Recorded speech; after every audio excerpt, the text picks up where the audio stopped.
So yes, good afternoon, everyone. Although it feels like evening, it's that dark. Thank you for joining us for our webinar from draft to print, navigating publishing and defamation laws in England. So for those of you who don't know me already, I'm Sonay Erten. I'm a specialist in defamation law, and more recently, I've been reviewing manuscripts to advise writers on any defamation implications of publishing their book. I'm also delighted to be joined by Hannah Beko. For those of you who don't know her, she's a commercial property lawyer, coach, trainer, and best-selling author of The Authentic Lawyer. Yep, there it is. Said, have you got a book? I was like, I've got a box. See? And if you haven't read it, it's well worth a read, even if you're not a lawyer. So I definitely recommend it. But I'm sure Hannah will tell us some more. So in today's session, we'll be focusing on the journey of publishing a book. That's going to be covered by Hannah, and also the crucial defamation considers, which I will cover. Feel free to pop your questions in the chat, and we'll be having a Q&A session at the end where we'll try to answer all of your questions. So let's get started. Over to you, Hannah. Thank you very much. Are you going to let me be co-host so I can share, if that's all right? Fantastic. So is anybody already, has already written a book? Is already writing one? Is thinking about writing one? No? Ooh. Sonay's thinking about writing one. Okay, excellent, excellent. It's funny because Sonay was talking about imposter syndrome actually just before we started. Oh, Anna's clapping. And even as I sit here and about to start saying this, I'm like, I don't really feel that qualified to talk about writing a book. Although I have contributed to two and written one. So, I have done it. It's just, I haven't done it loads of times. So imposter syndrome is like, who are you to tell anybody? So what I am going to share with you it is purely my own experiences. There are other ways of doing things out there, and yes, I do. A lot of my sort of business friends have gone about things in other ways, so feel free when we get to the question time to ask any questions about that, because it may be that I've heard from them as they were going through their book journey, or maybe I could at least point you in the right direction if it's not something I've come across before. So now that I've sort of shushed my imposter syndrome by saying all that, let me start sharing these slides with you. I said to Sonay, have you got slides? She said, no. I was like, right, well, I'm still going to share my pretty slides because, spent time on these. So the publishing journey, and then we're going to talk about the challenges and rewards of publishing. And so maybe for some of you who haven't thought about writing a book yet, maybe you actually might start thinking about it. And maybe, I suppose that's possibly what happened to me about 7 years ago when I started to be involved in these business communities where people were writing books. It was just sort of a normal thing that they were doing. And so suddenly my mindset started to change into, ooh, I could write a book. All these wonderful people have written books. Maybe I could as well. So who knows? Somebody may be inspired. So just a very brief introduction to me. I think Sonay covered most of the bullet points. I did co-author Future Proof Your Legal Career a few years ago that was published by Globe Law and Business. So that was a big tick on the bucket list to be a published author, and also contributed to another book, the name of which totally escapes me. But yeah, so I have had that experience of going through traditional publisher as a contributor, as a co-author, and then self-publishing, which is what I did with The Authentic Lawyer just over a year and a bit ago. What else do I do? I still practice as a property lawyer, although I don't have a lot of time to do that anymore. I'm head of mission at a little firm called Legal Studio, where Sonay is one of our wonderful lawyers as well. I started training and coaching lawyers in 2016, because mainly to do with mental health and well-being issues that I saw in the legal profession that I'd experienced myself, and couldn't see that there was any support within the profession for people. I had to go outside the profession to get that support, which I was very, very grateful to find. But I wanted to bring that into the profession because not everybody has the time and the resources that I did to go out there and get it. So I wanted to bring it in. And that is very much what the book is about, and the reason for the book being written, as I'll probably talk about in a minute. I also have 3 boys who are currently 13, 10 and 6, so that photo's a little out of date. And as everybody at the moment is getting to hear about, I'm also very hands-on with my 2 gorgeous little nieces who are 3 and 20 weeks now, because my sister's not very well. So I have moved to my parents to be there to support my sister and to help with her 2 little girls. So they're very much part of my world at the moment. So that's me. So what I wanted to do was talk to you about the step-by-step process from idea to print. But hopefully, as I go through this process, I'll share bits about my thought processes at the time. And I say that might inspire some people to think about whether writing a book might be something for them in the future. So what I've said here in terms of what's the big idea is generally what is the idea behind the book, or the idea behind your desire to write one. So as I say, for me, it was a combination of being around business people when I'd started I had my first business and I was in the process of starting my second business. And I saw that a lot of business people had written books. And they were using them very successfully. And so suddenly I not only thought, oh, maybe I could do this, but I also thought, I think I can start to see how this could benefit my business as well. So where I've asked the question, what's the big idea, I suppose is twofold for me.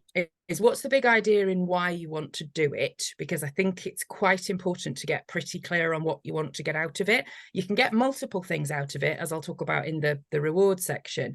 But if you don't really know what you want to get out of it, then that's going to impact what goes into it, what you call it, who you're going to market it to, whether you do want to go down the published route or the self-published route, all of those sorts of things. So for me, the big idea, and if you've ever heard any of my talks before, or if you've read the book, you might have heard the story.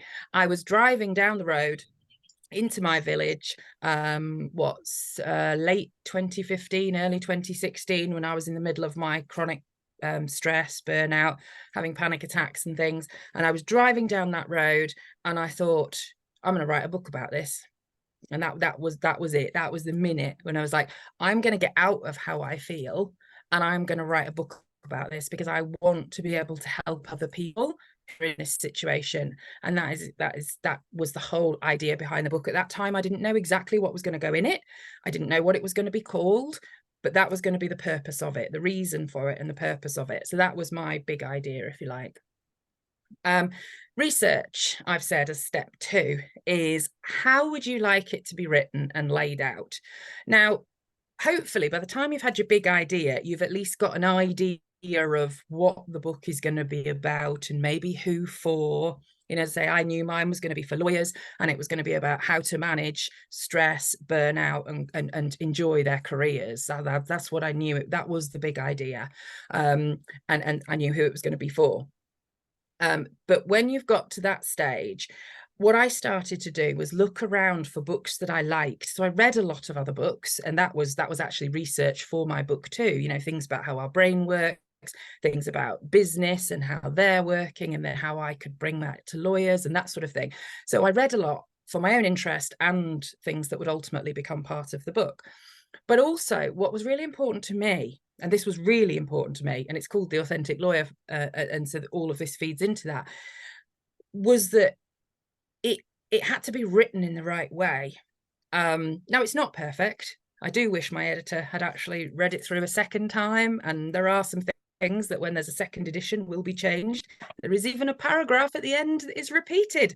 So yes, it's not perfect, but I wanted it to be written in an easy to read way, in a very conversational way. Now, the other books that I'd co-authored, I didn't get that choice. I didn't have editorial control over that. I had to sort of follow the voice that was used by everybody else. So yes, the information and things that I wanted was in there, and I used my voice as much as I could, but it was still written in quite a formal way. They were lawyer books that were being published by a legal publisher, and that was their expectation. So I couldn't write them in the informal, chatty way that I would have wanted to. And that's personally why I do really like my book. So I personally wanted it to be very chatty and very easy to read. And I hope I have achieved that. People tell me that it's very easy to read, even if they're on holiday or on the train or whatever.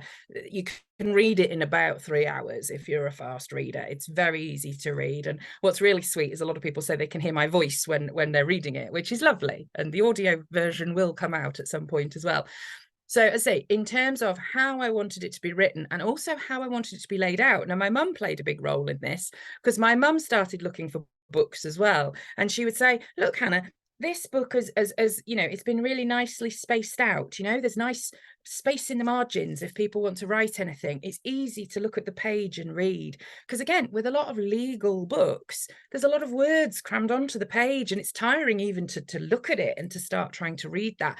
So in every way possible, I wanted my book to be super easy to be picked up and read. And I do hope that that's what I've achieved. So think about that. It might be a small thing and you might think insignificant, but to me it was all about, I wanted it to be as easily consumed by people as possible. So that's what I was talking about there. Now, what will be included in the outline? Now, by this point, by the time you've had your big idea and by the time you've done some research, maybe from other books or going to talks, so it depends obviously what your book is going to be about, wherever your research is coming from, you will probably start to have a bit of a sense of what's going to go in it. What are the topics going to be? What sort of things are you going to be talking about in that book? So you should start to be having an idea of what that outline might look like. Then you come to the actual planning stage. Now, I've given you an option A and an option B here. There are many more. I went with what I'm going to call option B, and I'll tell you what that was in a minute. It worked for the way my brain works, but not everybody might work like that. So option A would be more of a sit down and write some bullet points. You know that this topic and this topic and this topic are going to be included, or you would like them to be included. So write those topics down, and then you could put underneath, right, well, under that topic, I'm going to talk about subtopic, subtopic, subtopic. So that is certainly one way you could go about it. Now, I didn't, because I happened to go to a weekend retreat with a book coach. And I hadn't written a word of my book at this point. But I knew what was going in it. I'd been experiencing the things and doing the exercises and talking to people and running my workshop for years. So I knew everything that I wanted to go into it, but I hadn't written a word. And I didn't have any structure and any outline at this point. But what we did was we got a large pile of Post-it notes, and she gave us, I think it was about 20 minutes to just go through, and there was only one point on each Post-it note. So you can imagine there were a lot of Post-it notes. And on these Post-it notes was everything from a topic you want to cover, an exercise you want to include, a quote you want to include, a graphic you might want. Everything that's swimming around in your head that you want in that book was on a Post-it note. So that was the first stage. And I say it only took about 20 minutes of just Post-it note, Post-it note, Post-it note. So then we had a big pile of Post-it notes. And then what I went on to do from there was, to me, but again, this is how my brain works. It's why I love training. It's why I love putting slides together. I can see structure quite easily. So for me, once I had the Post-it notes, it was like, right, that's one chapter. That's another chapter. So I ended up with the sort of 6 or 7 or 8 chapters. So I put those across the top, and then I went through all my Post-it notes, this random pile that I'd created, and put them into each of those topics, if you like. So I had a topic that was ultimately going to be a chapter, and then each of the Post-it notes fit somewhere into that structure. So by then, and again, because my brain sort of works that way, it does it in order automatically. I sort of see the order that I want it to go. That would be the beginning, that would be the middle, that would be the end. But, you might not. You might sort of end up with a topic. You might end up with all the points you want to make about it. And then later it might fall into line as to how it goes. Or maybe someone would help you with that potentially and say, well, I think logically this would follow this. So that's A and B. As it, many other options are available, but I found that to be the game changer in terms of actually sitting down and starting to write. If you'd have told me, just sit down and start writing your book, I would just have never known where to start, because interestingly, I didn't start at the beginning, because once I'd got that, and there's even a photo somewhere of the topics and all the Post-it notes underneath. And then what we were told to do, and again, worked for me, was to just pick a Post-it note at a time and write a paragraph or 2 paragraphs, however much that Post-it note needed. sometimes it was half a page, sometimes it was a page, sometimes it expanded into more. But at each time I sat down to write, I would just take one of those post-it notes, and that's what I would write about. And then it would slot in the right place. And of course, when in the editing, you would make sure that one flowed from the other, etc. That worked really well for me. And it also worked well for me based on the time I had to do it, because as much as I would have loved to have gone away for 2 weeks or 3 weeks or whatever and sat down and write the thing, that was never going to happen. So for me, even if I was going to the coffee shop for an hour, I would take 2 or 3 post-it notes with me, and then I could write what I was going to write for those few post-it notes while I was out without having to take everything else with me. So yeah, that process worked for me in terms of starting to write. That took 3 years. It doesn't have to take 3 years. It took me 3 years from start to publishing. COVID happened in the middle, and all my best laid plans, I just thought, you know, the book has to go on hold. I'm trying to homeschool 3 children. I'm trying to run 2 businesses. No, it's really something's got to give, and it's got to be the book. So the book went on hold, which for me was the right thing to do. And it was absolutely the right thing to do, because when I released it last year, the world and the profession was ready for it. They wouldn't have been 3 years ago. It wouldn't have got the same reception. People wouldn't have been so interested in the topics that I'm talking about if it was pre-COVID. So for me, it happened at the right time. So that's what happened.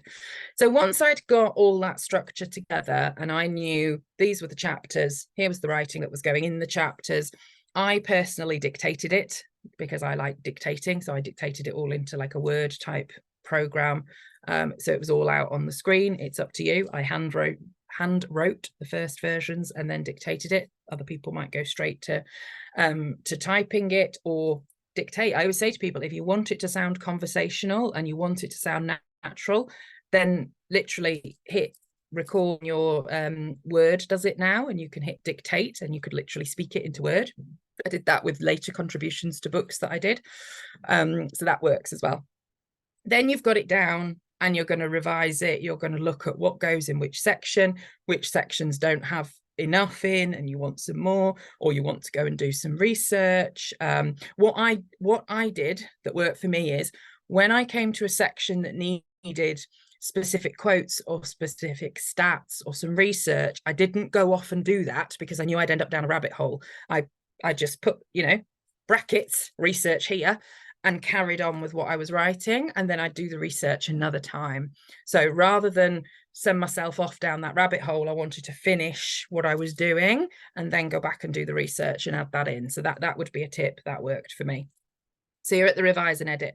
Then feedback, and this is really important. So as soon as I had a first draft down, as fresh as it was, I reached out to so many people, probably I'd guess 20 or 30, maybe more, to say, can you read this book, and just sent them the, you know, the PDF or whatever version as it was at the time. You know, can you read it? Have you got any feedback? Now, I don't think actually anybody had any feedback. It would have been nice, specifically if they'd noticed the repeated paragraph at the end, unless they thought it was such a good point that I felt I needed to make it twice, maybe. But at least I felt that it had gone out to a number of people who could have, you know, hopefully would have said, this is terrible, you know, or this doesn't make any sense, do something about this. So that for me, that was a really important part of it. And I also used that to capture any of their comments. So if they did like it and they made, you know, gave me little paragraphs or whatever, then I either asked if I could use that paragraph in the front of the book with their name, or if they didn't want their name, I could use it anonymously. So I was always thinking about when it was going to be published and out in the world, and how I wanted those sort of testimonials, if you like, at the front of the book. Because I know I've personally bought and read books only based on the testimonials at the front that you know, talk about how useful the book is and how great the book is. A brilliant example of that is one of Sonay and I's favourites, Miracle Morning by Hal Elrod. I've never actually finished reading that Miracle Morning, but I got as far as I did with it and took as much as I did from it based on the testimonials at the front. You're like, oh my goodness, this is amazing, before you even start reading the book. Mine's not quite that at all, but that's what I was going for. That's what I was aiming for. So again, that's an example of finding books that you like and taking ideas from them. Obviously not in a, you know, copyright way, but in a, this is how they've done it, so I want to do it like that. That's the important part of the feedback. Plus, you're warming up an audience of hopefully people that will then want to buy it or will recommend it or buy it for other people. So for me, I always had the release in mind when I was asking people to read it for me, when I was asking people to contribute to the blurb at the front and that sort of thing. It was always in mind that they would be people who could help me publicize it as well. Then, of course, you've got your finalize and you've got your publish. Now, I skip over this quite quickly because different people would want to go down different routes here. I always wanted to self-publish because I wanted it to, once it was ready, I wanted it out quickly. I did not want to sit on it for another year or two. I've been down the publishing route. You have no control. If it's pure publishing, you have no control over the price. Those little books that I contributed to was £65 a book. In my mind, nobody was ever going to buy those books except a law firm library. And I wanted my book to be super accessible to people. So I just wanted it out in the world as quickly and as affordably for people to buy as possible. And that's why I went down the self-publishing route. Obviously, if you want something else from it, then more publishing route might be for you, but it depends on what you want to get out of it. I technically what I did was a hybrid because I did pay a online publisher to sort of do the editing, to format it into a book for me and to actually upload it onto Amazon, onto KDP. So they did all that process for me as well. So that was a sort of meet in the middle, which I did. So that those are the, lots of options there. And it depends on what you want out of it as to which option you might take. So the challenges and rewards of publishing a book. The challenges, very much as you can imagine, time was a big one. I say in my case, from idea to publishing was 6 years, from starting to write to publishing was 3 years. COVID happened in the middle. I had life and businesses and all sorts of other things in between. So yeah, time was a factor, finding time. And for me, again, because of the way my mind works, some people will say, sit down and write a little bit every day, sit down and write 500 words a day, sit down and write for 20 minutes a day. I didn't do that, and that wouldn't work for me, because unless I feel I have got the inspiration at that time, then I'm just going to be writing rubbish that I'm not proud of and I don't want to put anywhere, and that wouldn't work for me. So if you're doing this, you've got to think about what works for you. Is it to sit down every day and do a little bit so you've got the discipline, or is it to accept that it might take a bit longer because you're going to have those periods of time when you do feel inspired and you do want to spend a few hours working on it? So that was how it worked for me. Mindset I've put there because yes, the whole who am I to write a book? Who is anybody ever going to want to read it? And if they do read it, are they going to hate it and think, oh my goodness, what is she talking about? We think about her completely differently now, because you are putting yourself out there when you write a book, especially one that has yourself in it, which mine does, which I wanted it to, but therefore you're laying yourself out then for everybody to see, and that is scary. So the mindset is certainly a challenge. And the other one is just this sort of question mark one is around how do I do it? And that's what I hope I might have given you some ideas here, because people can get very stuck on am I going to go down the publishing route? Am I going to go down the self-publishing route? How do I get on Amazon? How do I do this? How do I do that? Don't worry about any of that. You put the pen to paper, you have your manuscript, and then we can worry about that later. So, but all those questions stop people from getting started. Whereas in the end, for me, it was about 2 months from having it done to finding the right guy to help me to get it on Amazon. It took 8 weeks. So when it's ready, you will make those decisions. Obviously, if you're going down the publishing route, it's a bit different because you want to submit a proposal to them, you want to work with them, and to firm up what the book's going to be about and all those sorts of things. So that would be a different approach potentially. The rewards. So for me, it's a business card. Yep.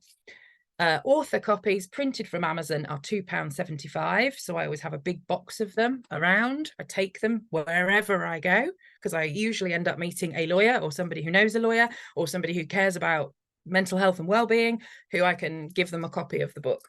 So yeah, it is like a bigger, I would say slightly more impressive business card. It's got all your contact details in there. They can get to know you by reading it. So yeah, business card is the first one. Opens doors for you 100%, whether you want to do any more speaking, or get into speaking, whether you want to be asked to write other articles or to whatever it is you want to do. The idea that you've put a book together does open doors. There's no doubt.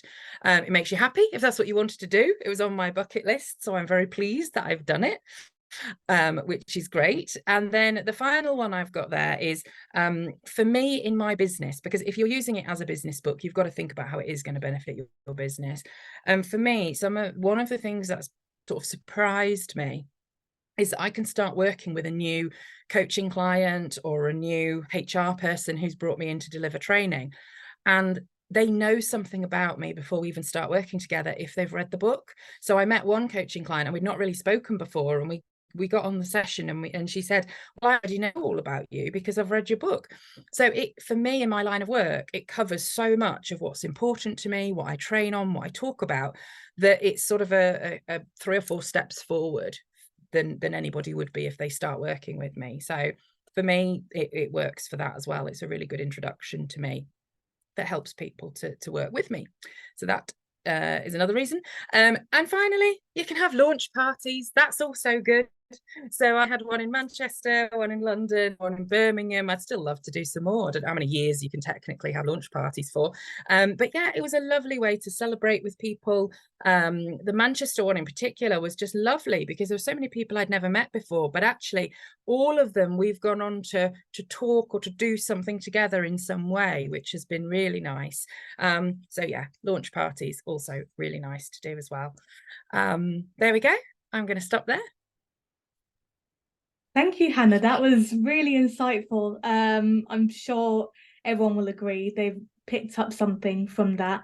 Now, you know this, but a lot of people won't know I've actually started writing my own book. And the thing that stopped me is the thing that you mentioned right at the start, and that's imposter syndrome. So if there is anyone watching, listening, who perhaps has started writing or has an idea and they're stopping themselves because of imposter syndrome, what's your main tip for that? I get it. And as I say, even to come on and start talking to you all about it, I was like, I don't really know if I know enough about writing books to talk to you about it. I've only done it a few times.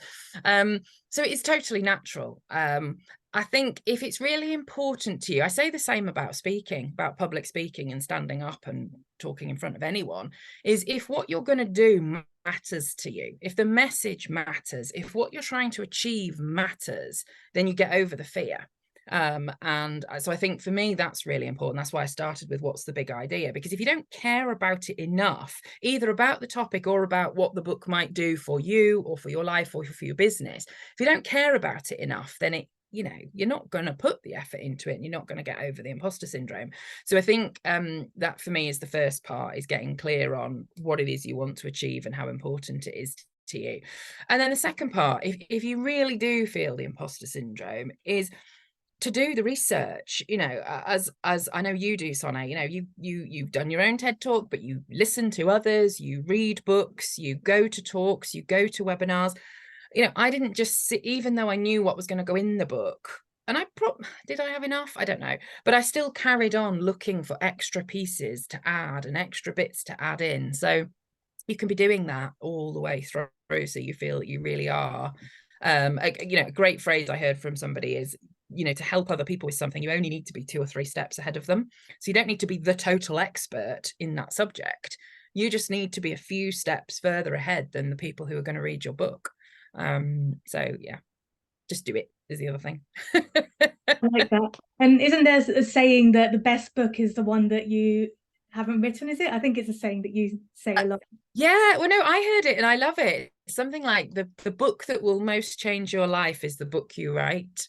Yeah. Yeah, I like that.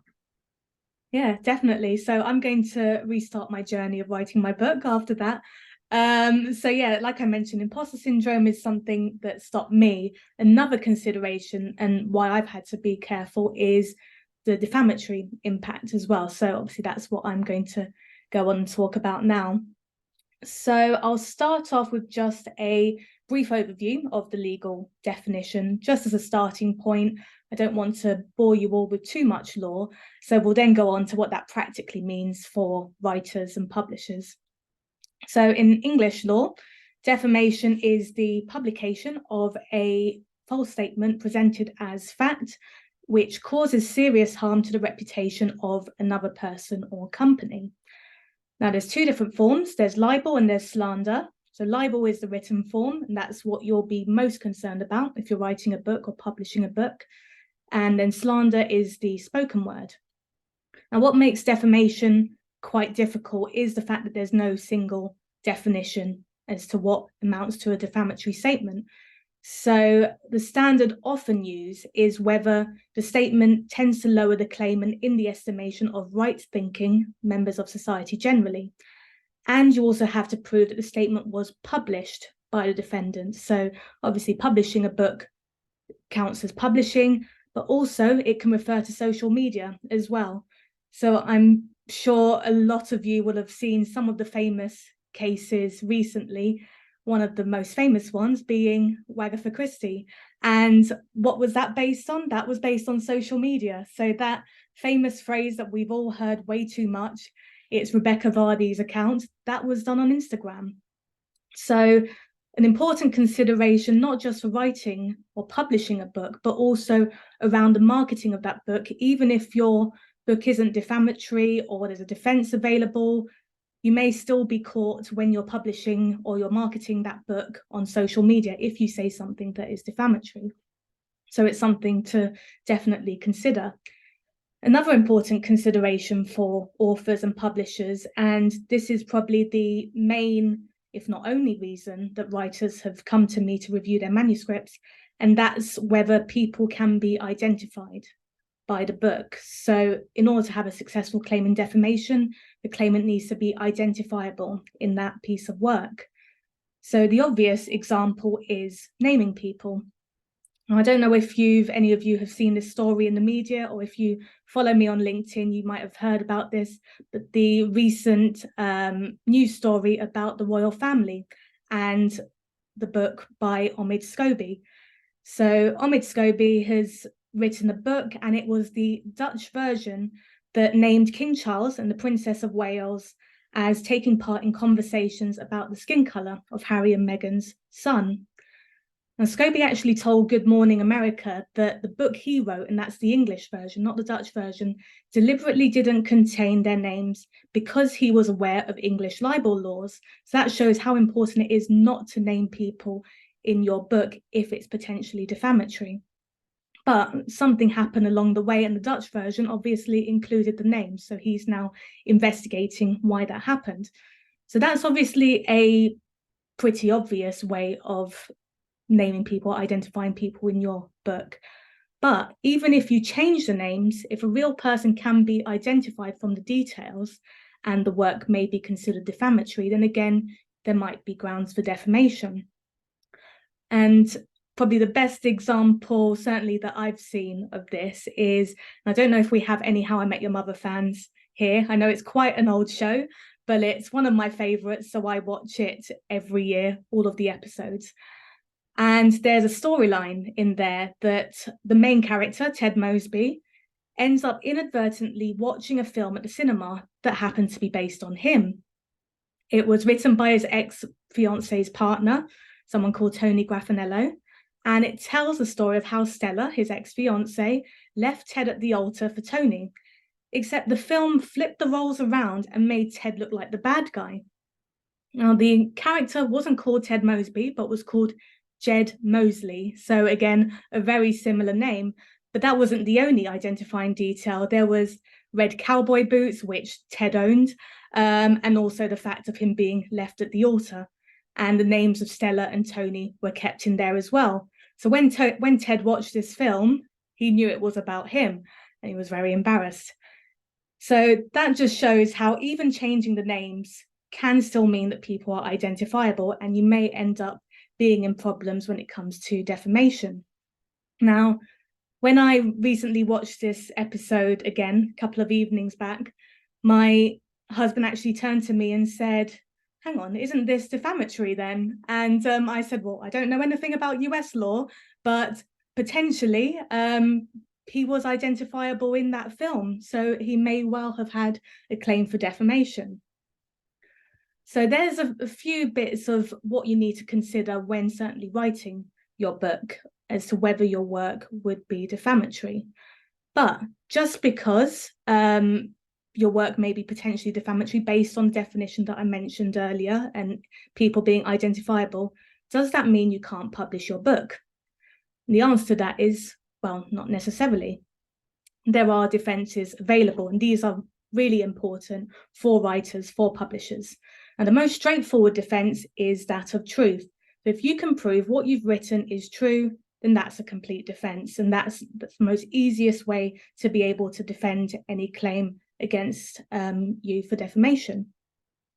Now, going back to the Wagatha Christie case, just because I loved watching that case and all the programs that came out of it, the judge in that case ruled that Colleen Rooney's post was substantially true. So that's where Rebecca Vardy actually failed, because the claim was true.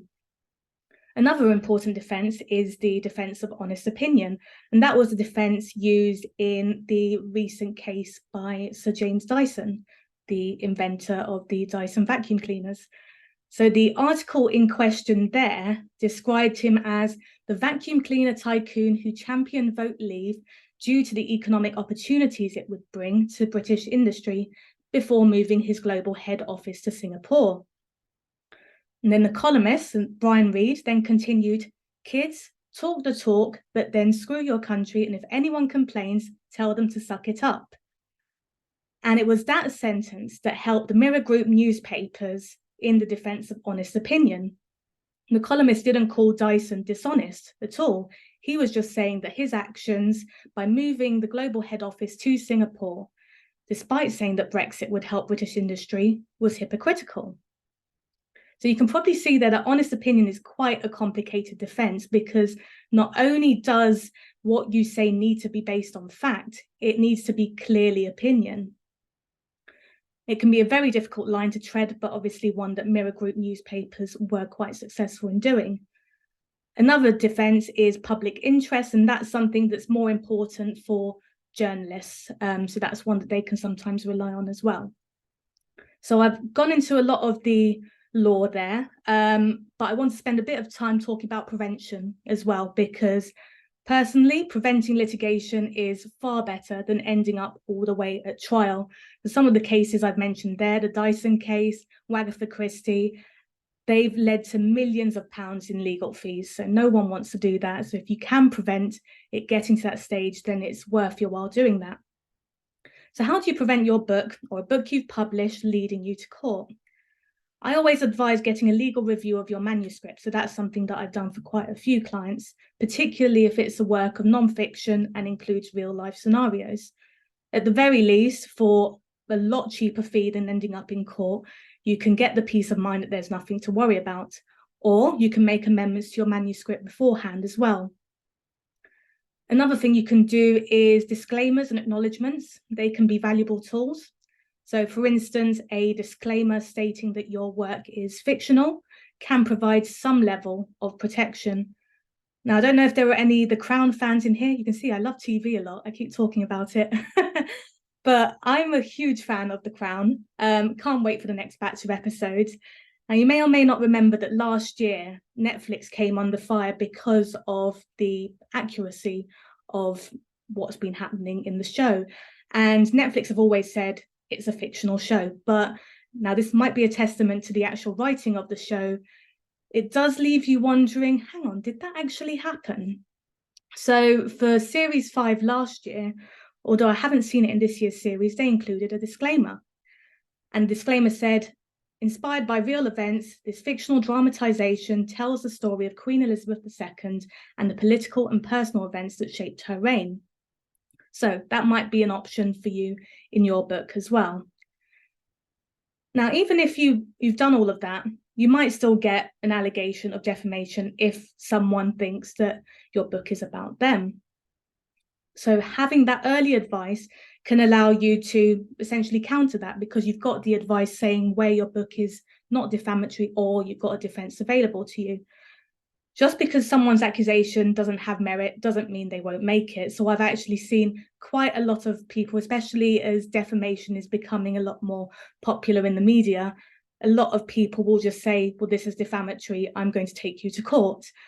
So having that early legal advice can help you stop those sort of vexatious allegations. I've seen that with a few clients where someone's made a vexatious allegation of defamation against them, but the moment you engage in that pre-action litigation, they then stop. So that can be quite useful. But even if you find yourself engaged in litigation, again, getting early advice and representation can help the dispute resolve quicker. A lot of defamation cases, which this might be difficult to believe, don't end up in court. I think the majority are settled or resolved very early on.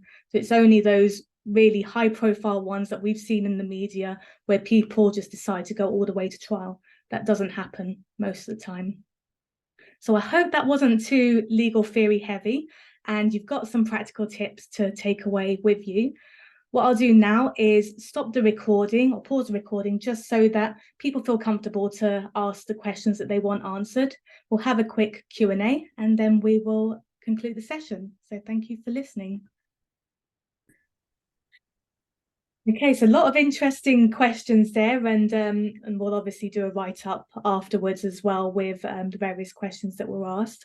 But thank you all for listening. We had a really insightful discussion. Thank you, Hannah, as well for speaking. I obviously learned a lot as well from you too. And yes, anyone who's been interested by what we've spoken about today, you can always find us. Just Google our names. We've got a lot of places to find us. So feel free to Google, connect with us with whichever social media works for you. And hopefully we'll see you soon.